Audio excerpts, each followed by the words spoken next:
Week 3 of NACE Varsity Premiere is underway as we take you live through our Shenandoah Esports arena as Shenandoah University prepares to take on Albright University in what should be a very high caliber match. Shenandoah University 1-1 coming off a massive win in Week 2 and looking to maintain as much of that momentum as possible into a very tough opponent here today. Hi everybody, I'm Chris Clayton, joined alongside Ben Kincaid, and we have a good one for you. Shenandoah taking on Albright University, two very high-skill teams, both looking for an important win here today. Yeah, this is a very, very hard matchup for the Hornets. Albright 2-0, 6-0 on the year, and a very, very powerful roster. 3 SSLs coming through for this Albright school.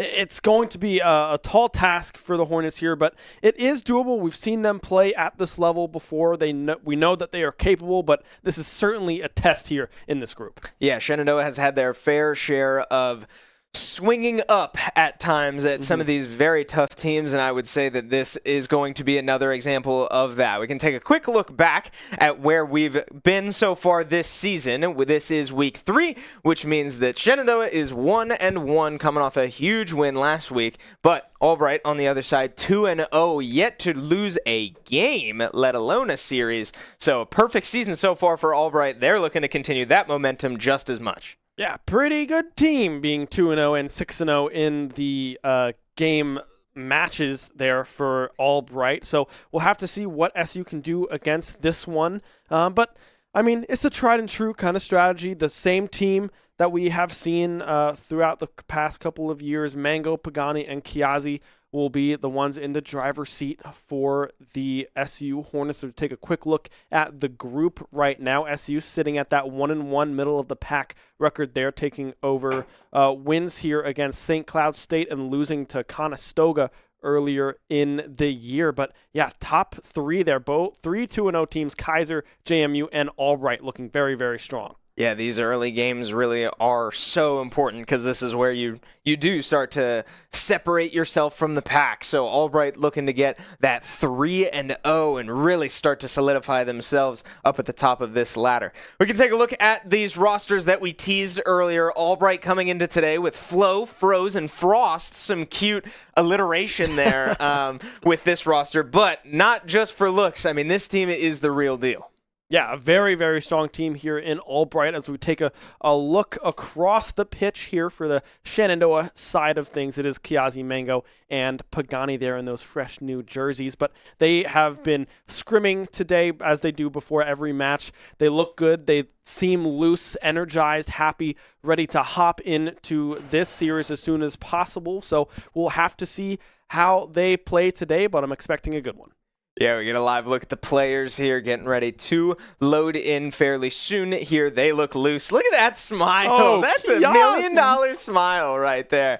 But yeah, these 3 guys, very familiar roster. They've been around for years now. Pagani coming in and out of the roster for academy levels and certain leagues, days of the week, all of it. But Mango, Kiazi, staples in this team, and Pagani is quickly becoming one of those staples as this team, again, coming off a huge win last week. Packs? And dude, hey, look at the natty ring. Oh my goodness. Wait, we're ripping packs. Pan right. What are we getting? Oh, the pack's done. No. We missed it. No, we missed the pack opening. Well, hopefully you got some illustration rare or something like that in that one, but it doesn't really mean a whole lot because it is virtual, but that would be cool if you did hit like a melodic or something like that. They have a pretty cool illustration right now. I've played the game a couple times. So. Whatever that means. Yeah, I get it. But I'm glad Mango reminded you because this team is a reigning Division 4 NECC National Champion team as they had an incredible season last semester going, I believe, completely undefeated through regular season, through playoffs, series-wise, and taking home trophies. They've got their rings, as you just saw, so congratulations to the guys as they get to now manifest or wear the manifestation of that title. Exciting stuff, but they're looking to do it again this year and hopefully for the first time in NACE. Yeah, no, for sure. I mean, NECC, I believe, does start this week for the Rocket League squad as well on Wednesday evening. I believe we will have the NECC. They did their placements last week It was a little late places. They were playing a lot of West Coast teams, That's so they were up fairly late doing their NECC placements. But nonetheless, they have been placed and will be starting that tomorrow. Yeah, that is tomorrow. Wow, it is Tuesday. Yeah. Yeah, that's crazy. And they went 2-0 in their placements, and after going undefeated last season, did move up to Division 3. So congratulations to them. They're going to get an opportunity to play up in that regard as well in NECC. So exciting year of competition coming up for this Rocket League team. But as we prepare to load into this match here fairly soon, Albright is one of those teams, I've kind of mentioned it a couple times now, that you're looking up to a little bit. This team is one of those teams that is absolutely a contender to not only win this group, make it out of this group, but potentially go on a pretty deep run. Yeah, I mean, this is 3 players, all SSL, very, very confident in their own mechanics, and the teamwork as well from this team that we've seen previously is very, very strong. On the SU side of things, Mango, peaked SSL, has that kind of nice tag for him, but then GC2s are Pagani and Kiazi. So on paper, I know it all can change when you're in a game, right? But on paper, Albright does have the advantage, but sometimes, I mean, vibes, teamwork, it really makes a difference for this team. Yeah, I'm very excited to see so far through this year, as well as in years past, a lot of these collegiate Rocket League rosters are a superstar surrounded by role players, and this Albright team, like you said, is 3 SSLs. And I'm not sure their exact numbers, but that obviously inherently means they're all 3 incredibly talented, as we've mentioned a couple times now. But I'm excited to see how this team plays as a team, because historically, Shenandoah has been able to hold off some of these individual threats. But I'm excited to see when faced with a team of threats that can all 1v1 you if needed, how this team will handle that.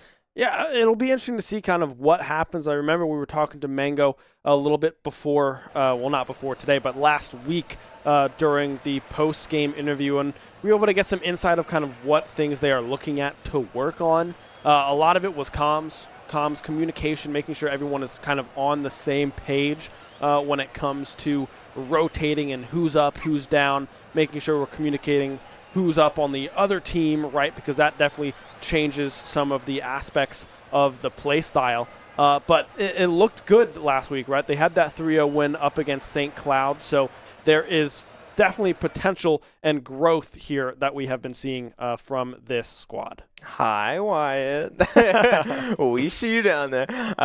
Yeah, team looking very loose. I believe the other team is just not in the lobby yet.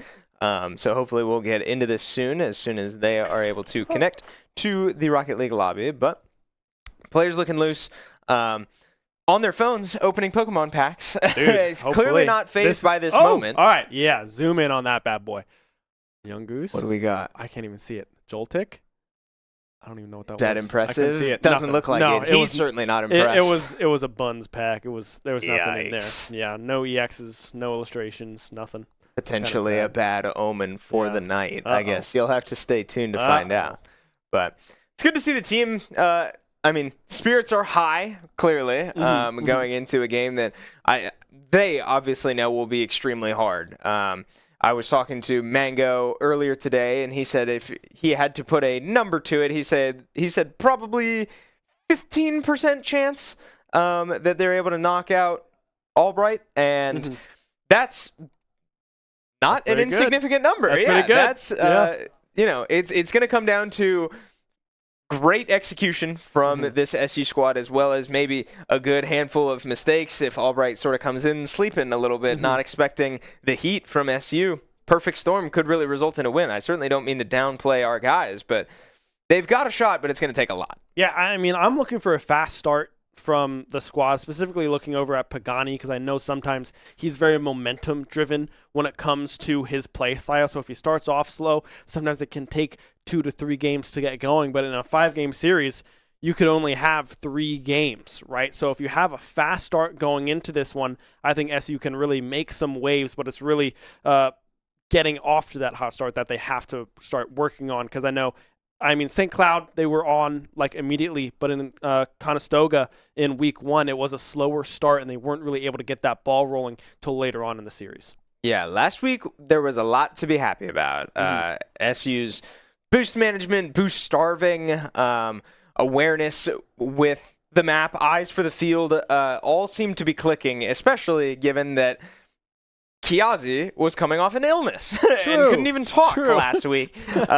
The team was firing on all cylinders, and they were able to come out with a pretty commanding win. But like we saw in the group standings, St. Cloud State is having a tough season. They're struggling to hang with the rest of the group.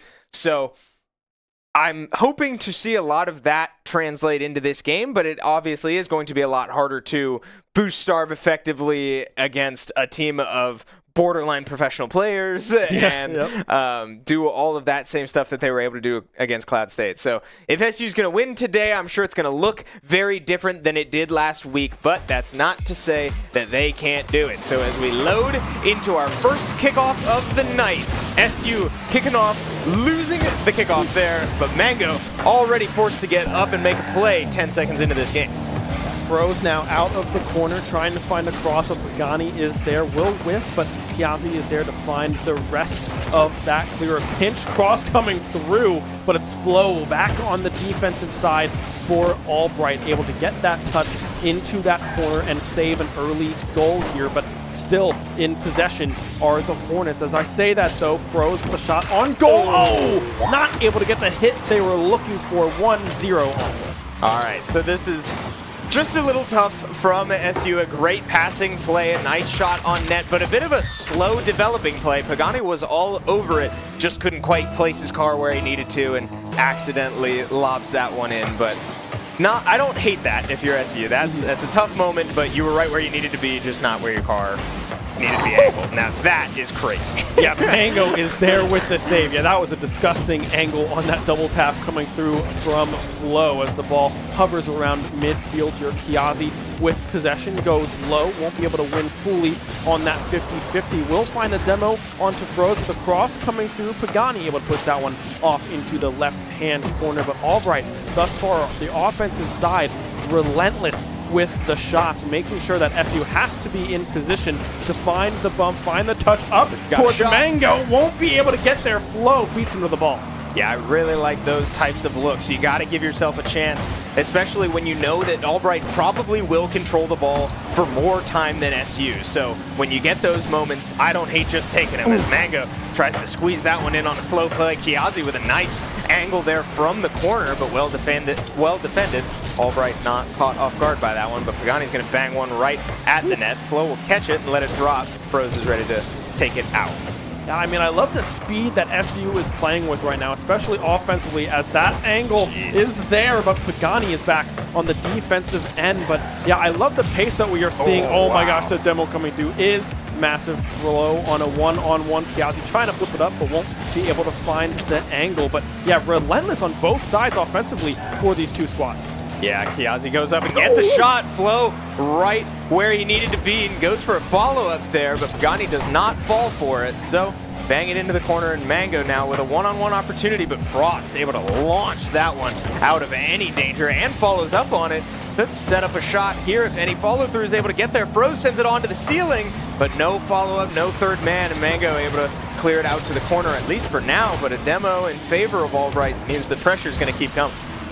Yeah, as I was saying before, it got very close as there's a double tap attempt again coming through from Froze, unable to connect on that one. But the speed on the rotations that SU is playing with is something that I love to see, right? They're not allowing Albright to have really, really clear shots. There's always someone there to try to find that touch defensively and transition that quickly into some offensive looks as Flo wins out on that one, passing that one into the corner to Froze, finding the cross. Flo aren't able to get there in time. Now we see SU trying to get something done on their offensive side. Oh, man, that was a dangerous ball, but I got tricked by the camera there. We switched to an Albright player, not a SU player. Mango able to hold that one in the air and watch it float as he gets 3 whole touches, I'm pretty sure, on this one. 1, 2, and not a third one off the defender is what I saw, but a tie game. Mango steps up when he needed it. 1-1 now here with just under a minute 45 to go here in game number 1. Frost off the kickoff demo onto Pagani. won't be able to do anything with that one as Froze opts to play it slowly here off of the kickoff flow with an angle, but Froze trying to capitalize off of it. Won't be able to do so. SU struggling to find that clear, but it looks like they might be able to find it here. Flow pushing that one back into the corner. Shot on goal off the crossbar, but no one back on defense for the Hornets. Means Flow finds their first of the series. Yeah, Kiazi had two really tight moments there. The first one, he made a great save when it was pinched against the upright, but not able to get that one. That is a hard save to make, and Kiazi unfortunately misses it on the bounce, and Albright's all over it. So we load back in. 2 goals now in favor of Albright, but you gotta think, if you're SU, this does not feel that bad, knowing that that first one was pretty fluky, right? You get that out of your system, and Shenandoah is hanging with this team very well right now.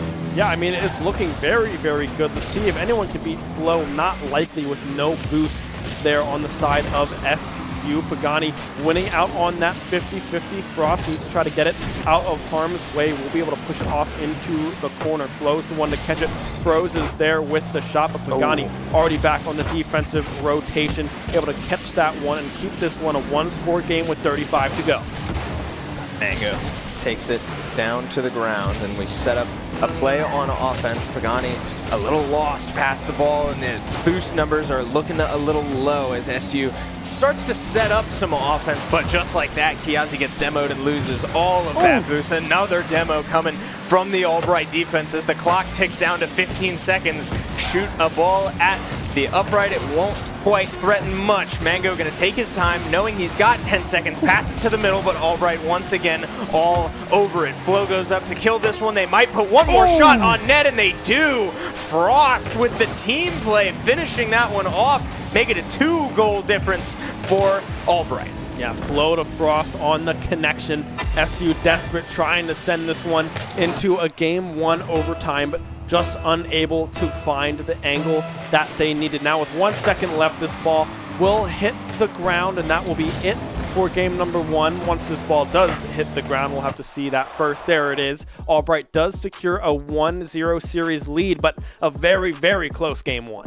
Yeah, very close. You certainly cannot beat yourself up for that one if you're SU. They played about 4 minutes of really good Rocket League. One just slight misstep in that first minute to let up that first goal, but otherwise very clean. It did start to fall apart there at the end as Albright started to really put together some nice team plays and very impressive passing plays with the pre-jumps specifically. The aerial game has been a massive threat. Now, I can't help but notice that I think one of the Albright players left early, and I could tell on the camera that Mango noticed it. So I'm not sure if this will result in anything. I can't imagine that the game was effectively over, but that seems to be what the team is discussing right now. Yeah, I did see Mango kind of freeze up. It was like, oh, Frost is not here anymore. What do we do? Because they still had that kickoff to go, right? It was a 3v2 kind of in that sense. I'd assume that doesn't have any bearing on what happens here. I mean, it says 0-0 on the screen. I don't know if that is the case. I'm assuming we do go into game 2 here, so I'm going to assume that it is a 1-0, yes, 1-0 series lead here for Albright as we go into game 2 kickoff. That one in favor of Albright yet again. Kiazi now in the air, trying to find a pinch, but instead it's Froze able to find the crossing angle instead. Yeah, full boost now for Flow as he gets a weird bounce off the wall. Frost takes it up himself, but runs out of boost himself as well. So 30 seconds into this game, no organized offensive efforts as Kiazi gets a nice bounce off the wall, but Mango comes in to try to finish it. Can't quite do it. So a good bounce for SU, threatens across there, but not quite going to result in much as here come these passing plays. Albright looks to get the ball upfield quick and score with a shot like that, but Kiazi with great defense and another impressive save back-to-back.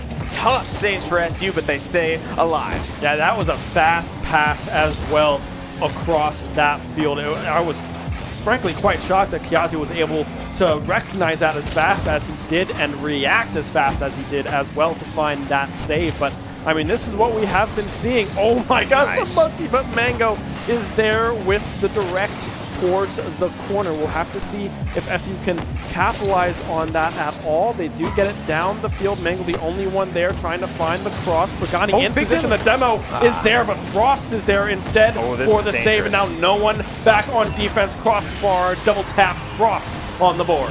Yeah, what looked like such advantage SU quickly evaporated with 2 demos out of nowhere. And Albright once again able to bang the ball upfield quickly and take advantage before SU's back on the field. A smart team play there by Albright. Kickoff now here in favor of Albright yet again. Throws up in the air, but won't be able to follow up on anything out of that one. Mango winning that 50-50. Doesn't have any boost to work with, but can find the cross. Might just be able to find the angle. Pagani following up far corner. Bang! 1-1. SU tie it up. I love that shot from Pagani. This is also a gorgeous setup for Mango. He's out of boost, and Albright committed way too much to try to hawk this down from behind him. So he lobs a shot up, forces them to make a play. They can't, and Pagani puts the ball right where Albright could not recover. So great stuff there from SU to stay alive in this game and tie it up. Yeah, I mean, that's a 50-50 again in favor of SU, but they aren't able to find the angle on that one. Instead, it's Albright back on that defensive rotation, finding a clear far corner. We'll have to see, Kiazi with a miss, but Mango is there instead. The pass down low, Pagani with a shot on target, but won't be able to find anything off it. Flow now up in the air, but Kiazi back on the defensive end yet again. I mean, a back and forth ping pong match right now here offensively, as it looks like a double tap coming up, but oh my gosh, that was Flow again with a great redirect. Or excuse me, that was Frost. Now it's Flow instead on the carry to put Albright back on top 2-1. I mean, these resets are getting crazy for Albright. All of these shots are so hard to save, and frankly, SU is blowing my mind with some of the saves that they are getting. I mean, these are tough shots to bail out, but that one, another impressive shot, impressive mechanical display from Albright as they take the lead once again. Yeah, Flow again up in the air. The ball still kind of hovering around that near post angle, but no one from Albright is able to capitalize. Pagani winning off in that 50-50 as well is huge. Trying to find the cross. Ball goes low, but instead Albright is able to maintain possession and push that one into the corner despite the demo that Mango was able to get. Oh, wow. Again, eyes for the field is becoming a problem for SU. Albright is doing so good at controlling the ball and going upfield with it, and that time around, letting go of control right at the last second. The pre-jump there every time, so SU just seeming to fall behind on when they have these offensive windows. They're not able to intentionally find their teammates as much as just like banging it into walls and corners, whereas Albright, every single one of these, they're sending it to their teammates and finding massive success from it. Yeah, if they can find the clear here, that could be huge. It was a triple commit coming through from Albright there, but they aren't able to get there fast enough. I do want to point out on that last goal as well, oh my gosh, Flow with a potential angle here. Frost with the touch just barely goes wide. It's still a 2-score game here. Plenty of Rocket League to be played, 120. But I want to go back to that earlier goal that they did find a clean demo onto Kiazi, who was in position for that save. So it was a beautiful play and a beautiful pass coming through from Flow. Frost able to find yet another one, 4-1 to Albright. I mean, the defense did not look bad. A bit of a double commit there from Kiazi, but both of those, I mean, just frames away from interrupting that play, right? They saw Shenandoah saw the passing lanes, contested them as they should, but just a smidge, literal milliseconds too late. And Albright finds another one of those 3-man plays and puts another one in the net. Rose pushing that one off into the corner. The cross to Pagani, crossbar. No one else on SU's side able to follow up. Kiazi was back on the defensive rotation for some boost. Now Rose, flip reset is there off of the backboard. Won't be able to follow up on his own touch. Pass back to Kiazi. Pagani there in wait. Some boost to work with. The bump is there, but it just goes right to Frost on that near post. No one from SU able to get past this defensive Albright. Mango doing a good job of taking the boost from under that Albright push. So Play slowly dies out, and now dangerous ball toward midfield as Mango definitely looking to try to just take this one into his own hands, put a goal in before the end of this game, try to get some momentum and tell the team, hey, we are still in this. But with 10 seconds left, you have to think this game is out of reach as Albright threatens another goal here. A good fake there, and Froze with an opportunity. Another double touch. The individual mechanics are becoming overwhelming. I mean, Flo there is in a great position, but then Froze is able to pick it up off of the crossbar and finish the play that Flo was able to get started. Now with a second left, game 2 all done and dusted here. Albright will take a 2-0 series lead with a 5-1 game 2 scoreline. But SU, that goal looked good. They just have to find more opportunities like that. Yeah, the heat really started to come there in game 2. Albright looking very threatening at all times, and while SU was making incredible saves, especially early on in that game, possession-wise, I'm surprised Albright did not put up more goals. Their offense looked incredible. They were very coordinated. They always knew where their teammates were and were able to maximize that every single time. At least it felt like. So SU going to have to find more ways to capitalize on the few opportunities that they get. This is a mismatch here, right? We said that before the game. It's going to be hard for Shenandoah to come out with a win, but with those little opportunities you get, with the little opportunities that they've seen so far through 2 games, now's the time to start punching them in.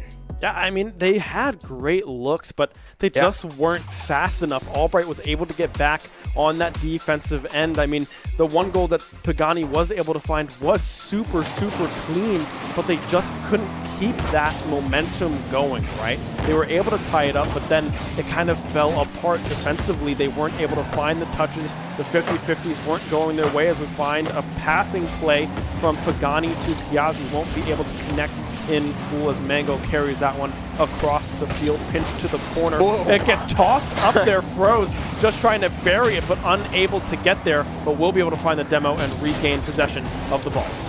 Yeah, even that first play from SU was a great opportunity, right? Albright sends 2 to the ball, they both miss, and you find yourself in a 2v1, and Albright was not able to recover. Unfortunately for SU, the one for Albright was able to make a save, but those are the moments we're talking about.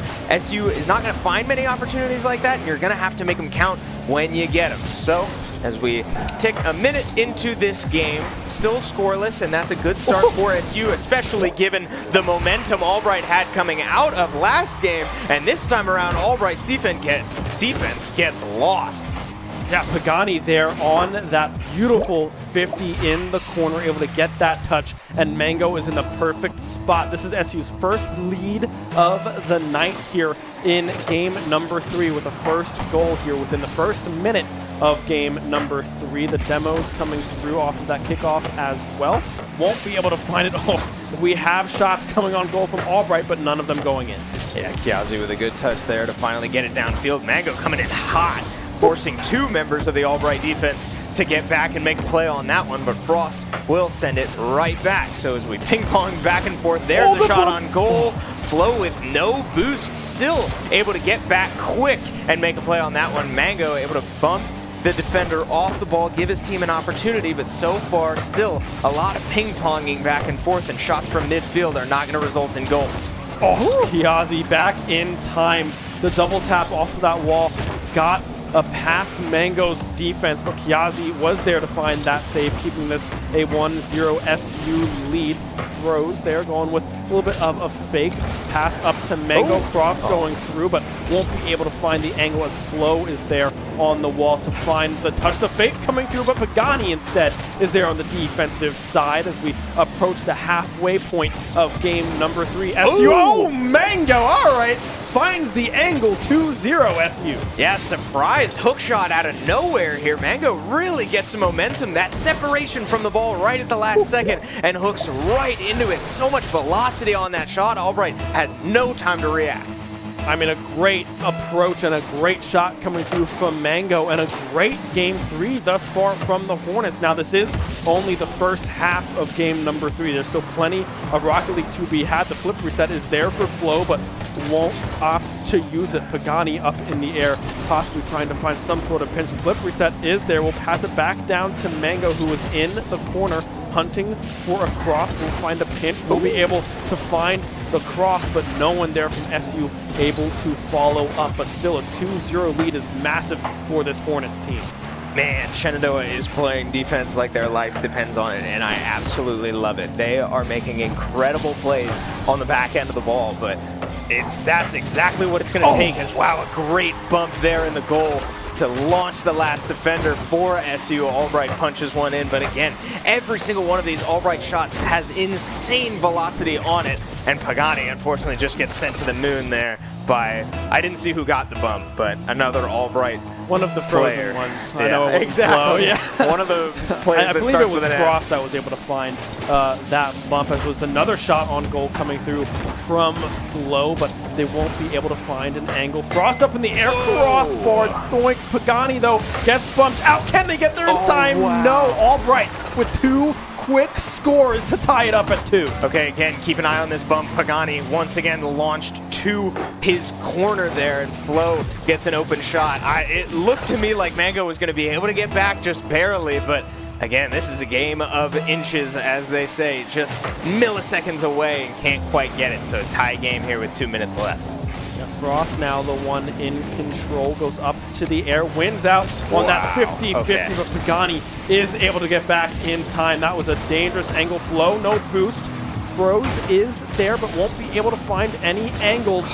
Won't be able to find the breakaway either is Mango. A very, very close game with a minute and a half to go. A demo onto Flow might stop the momentum on offense here for Albright, but it's still lingering in their corner. Kiazi winning out on the 50-50, won't be able to find the bump. Means that SU might not be able to follow up as strongly as they would like. Yeah, so we play more ping-ponging, right? 3 consecutive bumps will slow down both teams, but now Albright starts to put a play together, and just like that, I mean, it feels so hard to defend, but they've been doing it all day. SU unfortunately just lets one slip through. Mango tries to put a hand up, but can't quite get it, and Albright takes the lead. Yeah, that is just a tough exchange there on that 50 for that crossing save. They still have a minute to go here in this game. Demos off left and right here off of the kickoff in favor of Albright in that one. Froze up in the air, has boost to work with. Kiazi pushing that one back, or Pagani, pushing that one back into the corner. Now this might be an opportunity, but they aren't able to find it yet again. The defense is there. Frost up on that one off the backboard. Kiazi with a cross towards the middle. The shot going just wide, but Flo was there to find a save if needed. Yep, so we take the ball to midfield. 30 seconds left in the game. SU needing a goal in these next 20 seconds to keep the series alive, to force this to overtime. But right now, Albright again with a gorgeous pass to center field. The team play has been unstoppable through 3 games for Albright, and one more cherry on top as Flo with a soft layup into the net there to make this a 2-score game. It's just the late game goals, the late game plays coming through from Albright have killed the momentum of SU. Even if they have the lead, they have the lead 2-0, but just unable to find anything else to put on top of it. I mean, Albright with an amazing team effort here to bring this one back in game number 3 and secure themselves as still an undefeated game record here in NACE Varsity Premier. Yeah, Albright putting on full display why they have that undefeated record, why they have not dropped a game yet. That chemistry was something to witness. That's clearly a team, we said it in the pregame, that has a serious shot of not only getting out of this group, but going on a serious run in the postseason, and we saw exactly why. And SU, they looked so good, but they just weren't able to stop the peppering that Albright was able to find on the offensive side. And a lot of it, frankly, was triple commits coming through from Albright. A lot of times that midfield player was coming off rip as soon as they found a toss-up from the second committed player on Albright, and they were just able to get back in time on defense, get to that midfield, get a touch just to really kind of re-push the ball just slightly off target, and that's all they needed to get back on their defensive rotations. Yeah, if you're SU, I really don't think you can be upset about that performance. There was so much in there, so many moments that had me blown away from SU's performance.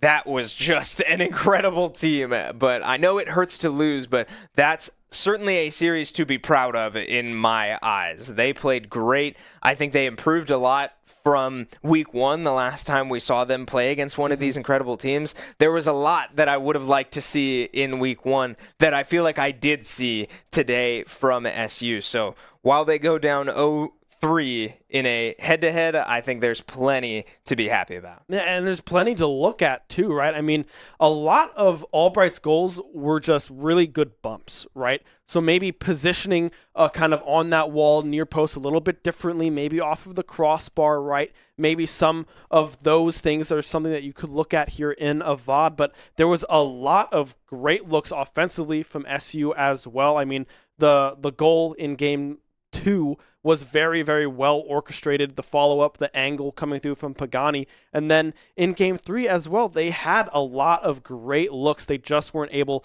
to get ahead of the tempo that Albright was playing with. Absolutely. So while SU falls 0-3 in this one and drops to 1-2 in their Rocket League season, we are not done here tonight, as our Marvel Rivals team will be making their debut later tonight. Now, I believe we might actually have to kill the stream and restart it in order to add a delay. Hoping my producer will correct me if I'm wrong, but he just confirmed it for me. So makes sense. While this show will wrap up, we will be live again very soon, as you'll have 2 new faces up here talking to you about some Marvel Rivals. So while we wish we could have seen an SU win in Rocket League, plenty to be proud of, we still can see an SU win later. So be sure to drop us a follow on whatever platform you're watching so that you don't miss out on any of our esports action, including more Rocket League later this week, tomorrow, I believe, with NECC, as well as next week with more NACE. So with that, be a friend, tell a friend something nice. It might just change their life, and we will see you in just a little bit.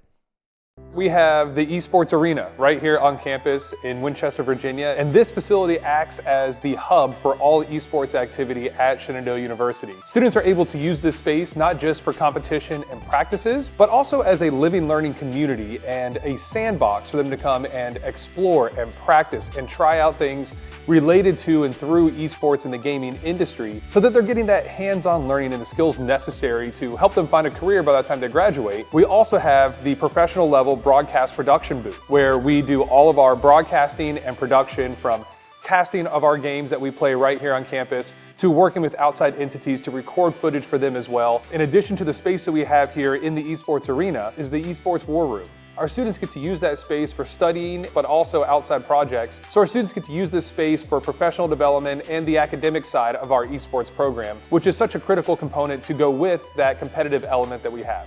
So we combine all of our facilities at Shenandoah University with competition, community, and career preparation. We have over 250 days of programming, and there's something for everybody, and we want you to be part of it.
else.